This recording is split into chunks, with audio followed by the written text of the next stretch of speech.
Hello everyone, good morning and welcome back to my channel. আশা করছি তোমরা সবাই খুব ভালো আছো। তো আমরা অনেক ভালোই আছি। তো এখানে দেখো সকালবেলাতে ঘুম থেকে উঠেছি, ছেলেও উঠে গেছে, আমার হাজব্যান্ডও উঠে চলে গেছে হাঁটতে, আর ছেলেও উঠে চলে গেছে সাইকেল নিয়ে সাইকেল চালাতে। আর আমি এখানে বসে বসে ভাবছি, আর অনেকটা তাড়াতাড়ি একটু ঘুম থেকে উঠে গেছিলাম, তো একটু বসার সময় ছিল, তো বসে বসে বাইরে দেখছিলাম। আর বাইরে কিন্তু হালকা হালকা একটুখানি বৃষ্টি হচ্ছিল। তো বৃষ্টিতে দুটো পাখি দেখছি বসে বসে আর কি খেলা করছে, তাই ভাবছিলাম যে ওদের জীবনটা বেশ অনেকটাই ভালো। আবার ভেবে আবার পট করে নিজের মনটাকে নিজেই ভেবে নিলাম যে আমরা তো তবু যে ঘরের নিচে থাকতে পারি, বৃষ্টি হলে গায়ে জল পড়ে না, মাথাতে জল পড়ে না। আর ওদের অবস্থাটা কি দেখো তো, মানে গাছে তো বাসা বেঁধে থাকে, বৃষ্টি হলে ভিজে যায় বা ওদের বাচ্চারা থাকলে কষ্ট পায়। তো সেটাই আমি বসে বসে দেখছিলাম। পাশের বাড়ির আর কি আম গাছ আছে একটা ছোট্ট, তো সেখানে দুটো পাখির আর কি বাসা ছিল, তো দুটো পাখি বসে বসে মানে দেখছে। তাই আমিও দেখছিলাম যে ওরা ওদের মানে ডিম দিয়েছে না বাচ্চা হয়েছে, আমার ঘরের এত দূর থেকে দেখা যাচ্ছে না, কিন্তু দেখা যাচ্ছে যে বাসা আছে।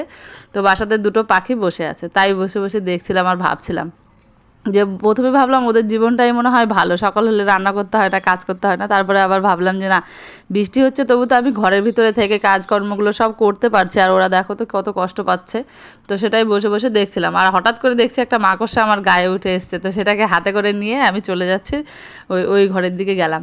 তো ঘরে গিয়ে দেখলাম যে রান্নাবান্নার তো তেমন বাজার টাজার এখনও আসেনি, তো ভাবলাম যে না, আগে বিছানাটা গুছিয়ে নিই, তারপরে রান্নাবান্নার সব তোড়জোড় করা যাবে। তো সবার প্রথমে তাই আমি ঘরের বিছানাটা তুলে নিলাম। আর বাইরে দেখছি ছেলে চলে এসছে, এসে খেলা করছে, তো আমাকে ডাকছিল। আমি বললাম যে হ্যাঁ, তুমি ব্রাশ করে ঘরে এসে তোমাকে খেতে দিচ্ছি, আর আমি হচ্ছে গিয়ে বিছানাটা গুছিয়ে নিই। তো আমার হাজব্যান্ড বাইরে চলে এসছে, মাছ নিয়ে এসে ডাকছে আমাকে। তো আমি বলছি যে হ্যাঁ, বিছানা গুছিয়ে তারপরে আসছি। তো তাড়াতাড়ি করে সেই জন্য আর কি বিছানাটা গোছাচ্ছি।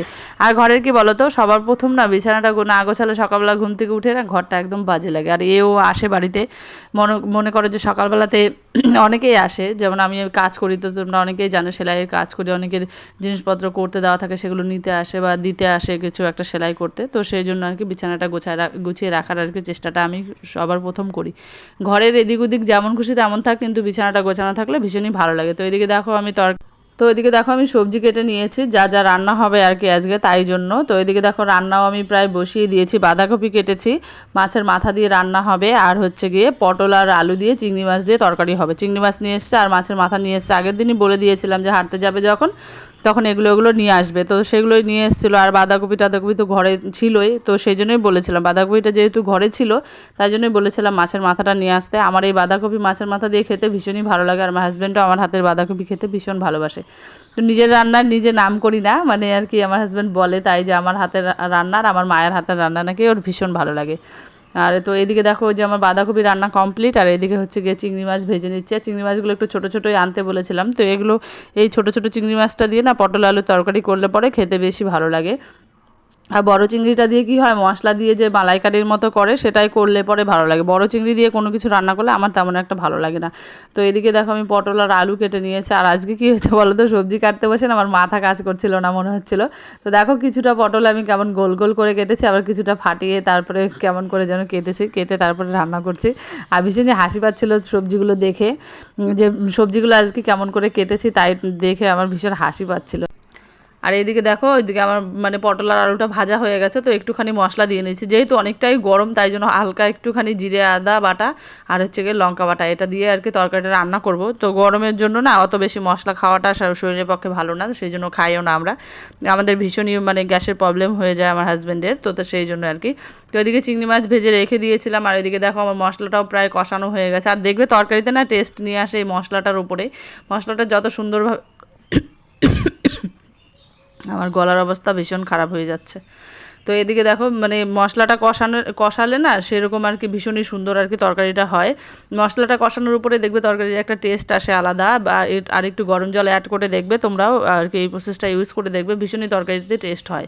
তো এদিকে দেখো ওইদিকে তরকারিতে ঝোল দিয়ে এসছে, আর এসে এদিকে ছেলের জামা কাপড় ছিল কতগুলো, সেগুলো আমি গুছিয়ে নিচ্ছি। না হলে একটু পরে চান করতে যাবে, ওর যেহেতু ছুটি আছে আজকে স্কুল যাবে না, একটু পরে চান করতে যাবে, তখন বলবে জামা কোথায় প্যান্ট কোথায়, এগুলো খুঁজে পাবে না, যেহেতু ও একা একাই এখন এগুলো পড়তে পারে। তো তাই জন্য আর কি এগুলো আমি জায়গা মতো রেখে দিই, আর ওকে শুধু বলে দিই যে এখানে এটা আছে সেখানে সেটা আছে, তো ও সেটাই নিয়ে নেয়। আর আমারও কিছু কয়েকটা নাইটি টাইটি ছিল, সেগুলো আর কি সব আলনাতে গুছিয়ে আমি রেখে দিচ্ছি সুন্দর করে। আর দেখবে ঘরটা গোছানো থাকলে না ভীষণই ভালো লাগে। আর এই যে গেঞ্জিটা দেখতে পাচ্ছ, গেঞ্জিটা আমি মারতে নিয়ে গেছিলাম, মানে সেলাই করে দেবো একটু ভেবেছিলাম। আর গেঞ্জিটা একটুখানি সেলাই করে দিয়েছি, হবে না, মানে আরেকটু ঢোলা ঢোলা হচ্ছে, তো তাই জন্য বলছে আরেকটু সেলাই করে দিয়ে। তো আমি বললাম যে এখন রেখে দাও, পরে আমি যখন কাজে বসবো তখন করে দেবো। তো চলে গেছে ডিউটিতে। আমারও রান্নাবান্না প্রায় কমপ্লিট। ঝোল টোল আমি ওই যে দেখতে পেলে যে পটল আর আলু দিয়ে চিংড়ি মাছ দিয়ে তরকারি করছিলাম, সেটাও নামিয়ে রেখে চলে এসেছি। আর এখন ঘরগুলো পরিষ্কার করে নেবো ভীষণ সুন্দর করে। যেহেতু বাইরে বৃষ্টি হচ্ছে, কি বলবো, আর বৃষ্টি হোক তবু আমি ঘর পরিষ্কার করে না মুছলে না আমার ভালো লাগে না। কেন বলো তো, একটু পরে মানে বাড়িতে এখন কেউ নেই, আর এই ঘরটা যদি আমি এখন পরিষ্কার করে রেখে দিই সুন্দর, মানে বেশ বেশ সুন্দর থাকবে। আর বিকেলবেলাতে যেহেতু আমি কাজে বসবো, দুপুরে খাওয়া দাওয়া করে একটু ঘুমিয়ে ঘুম থেকে উঠে তারপরে একটু কাজে বসি। তো কাজে যখন বসবো তখন আমার ঘর দোরগুলো সব পরিষ্কার থাকবে, আমার মাথায় চিন্তা থাকবে না যে ঘর পরিষ্কার করতে হবে, ঘর ঝাড় দিতে হবে বা উঠোন টুঠোন ঝাড় দিতে হবে, সেই আর কি চিন্তাটা আমার মাথায় থাকে না। আমি নিশ্চিন্তে কাজ করতে পারি বসে বসে। তো এদিকে দেখো আমার রান্নাবান্না কমপ্লিট। এদিকে হচ্ছে এই যে বাঁধাকপি মাছের মাথা দিয়ে করেছি, আর হচ্ছে গিয়ে পটল চিংড়ি করেছি। আর কিছুই করিনি রান্না, যেহেতু তোমরা জানোই আমাদের দুজনেরই সংসার। আর আমার শ্বশুরমশাই আছে, ওনারও তো খাওয়া নিয়ে বায়না নিয়ে যে এটা খাবে সেটা খাবে, উনি একটা কিছু হলেই হলো। তো ওইদিকে দেখো আমি খেয়ে নিয়েছি সকালবেলাতে কিন্তু মুড়ি আর তরকারি, আমার ভীষণ পছন্দের। কার কার ভালো লাগে অবশ্যই কমেন্ট করে বলবে। তো এদিকে তারপর হচ্ছে পুজো দেবো, বৃহস্পতিবার দিনের ভিডিও এটা। তো এই ফুলটা দেখতে পাচ্ছ, এটা আমার গাছে ফুটেছে। তো এর আগের দিন দেখিয়েছিলাম যে এই ফুলটা, ওটা হচ্ছে অন্য রকমের একটা জবা ফুল, আর এটা হচ্ছে অন্য রকমের একটা জবা ফুল। তো তোমাদের দাদাভাই নিয়ে এসে লাগিয়েছে। আমার তো ভীষণ পছন্দের এই কালারটা, দুটো কালারই আমার বেশি, মানে বেশ অনেকটাই ভালো লেগেছে। তো এই এই যতগুলো গাছ নিয়ে এসছে তার থেকে এই দুটো গাছের ফুল আমার বেশি ভালো হয়েছে। আর এগুলো না নিয়ে আসার সঙ্গে সঙ্গে 2-3 দিন পর থেকে ফুল ফোটা শুরু হয়ে গেছে, আর ভীষণই ভালো লাগে। তো এদিকে দেখো আমার পুজোর সমস্ত কিছু গোছানো কমপ্লিট। এখন আমি পুজোটা দিয়ে নেব।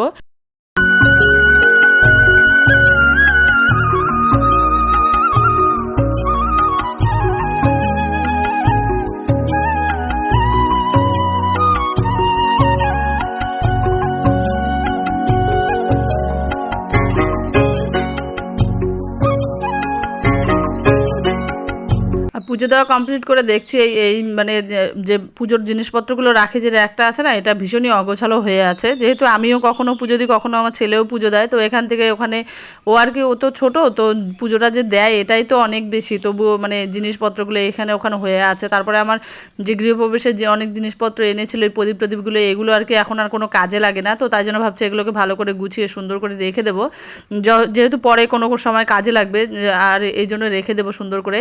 আর এই যে জিনিসগুলো দেখতে পাচ্ছেন না, এগুলো হয়তো কোনো সময় ওই দোল উৎসবের সময় বা কখনো আনা হয়েছে, তো এনে এখানে রেখে দিয়েছে। তো এখান থেকে আর এগুলো পরিষ্কার করা হয়নি। আর সেরকম আমি একটা সময়ও পাই না, সময় পেলেও আর কি কাজ টাজ নিয়ে একটু বেশি ব্যস্ত থাকি, মেশিনে যেহেতু অনেক কাজের চাপ ছিল কতদিন ধরে। তো সেই জন্য আমি অনেক দিন ধরে ভাবছিলাম যে এটাকে একটু পরিষ্কার করব, তো করাই হচ্ছিল না। আমার ছেলেও সেদিন পুজো দিতে গিয়ে বলেছিল যে মামা এই জিনিসটাকে একটু পরিষ্কার করবে তো, এই র্যাকটাকে, তাহলে আর কি জিনিসপত্রগুলো সব খুঁজে পাওয়া যাবে, যেহেতু ও পুজোটা দেয় মাঝে মাঝে শখ করে। তো তাই জন্য তো এগুলো আমি সব একটা একটা করে এখানে গুছিয়ে রেখে দিচ্ছি। এই যে জিনিসপত্রগুলো দেখতে পাচ্ছেন, এগুলো সব আমার গৃহপ্রবেশের দিন আনা হয়েছিল, তো সেগুলো কয়েকটা কাজে লেগেছে আর কয়েকটা কাজে লাগেনি, তো সেগুলোই আর কি রেখে দিয়েছে এখানে, যে পরে কাজে লাগবে। ফেলে দিলে তো ফেলেই দেবো, তো তার থেকে ভালো রেখেই দিই, কখনো কাজে লেগেই যায়। যেহেতু ভালোই আছে, এগুলো ব্যবহার করা হয়নি, বেশ সুন্দর। আর এই যে ডাব্বাগুলোতে সব জিনিসপত্রগুলো, পুজোর জিনিস, ওই সলতে টলতে, তারপরে নকুনদানা, একটার মধ্যে সলাই, তারপরে আর কি এটা ওটা দেশলাই সব কিছু রেখে দিয়েছি। একটার মধ্যে ধূপ আছে, তারপর তেলের বোতল, মানে সব কিছু আর কি গুছিয়ে রেখে দিয়েছি। তো তারপরে দেখো পুজো টুজো দিয়ে ওইগুলো সব ধোয়া মাজা কমপ্লিট করে পরিষ্কার করে রেখে দিয়েছি। তারপরে আবার এখানে একটু রিলস বানানোর জন্য রেডি হয়েছিলাম। তো আমাকে কেমন লাগছে অবশ্যই কমেন্ট করে জানাবে। তো তারপরে যেন ফ্রেশ হয়ে, এতটাই গরম লাগছিল সেদিন, ভীষণ গরম পড়েছিল। সকালবেলাতে বৃষ্টি হয়েছে, তারপরে গরম পড়েছে। আর এখানে হচ্ছে যেটা সন্ধ্যেবেলার খাবারের মানে তোড়জোড় চলছে আর কি, ঘুগনি আর আলু দিয়ে, একটু মানে ঘুগনি রান্না হবে ছোলা দিয়ে আলু দিয়ে। তো সেটা আর কি সন্ধ্যেবেলায় আমাদের আজকে টিফিন হবে। তো এখানে মশলা সব করে নিয়েছি। আমার হাজব্যান্ড বাড়ি আসছে, এখনও কিন্তু আসেনি। আসার আগে আমাকে ফোন করেছিল যে তাড়াতাড়ি করে বানিয়ে নাও, সন্ধ্যাবেলাতে তাহলে টিফিন খাওয়া হয়ে যাবে। তাই আমি বললাম যে ঠিক আছে। তো আবার এটা সেটা খেতে ভালোবাসে, কিন্তু কি ভালোবাসলে কি হবে, একটু গ্যাসের প্রবলেম আছে, গ্যাসের প্রবলেম হয়ে যায়। তো তাই জন্য আর কি বাড়িতেই বানিয়ে দিই, বাইরে থেকে একটু জিনিসটাও কম খেতে চায়। আমরা খাই কিন্তু ও খেতে চায় না।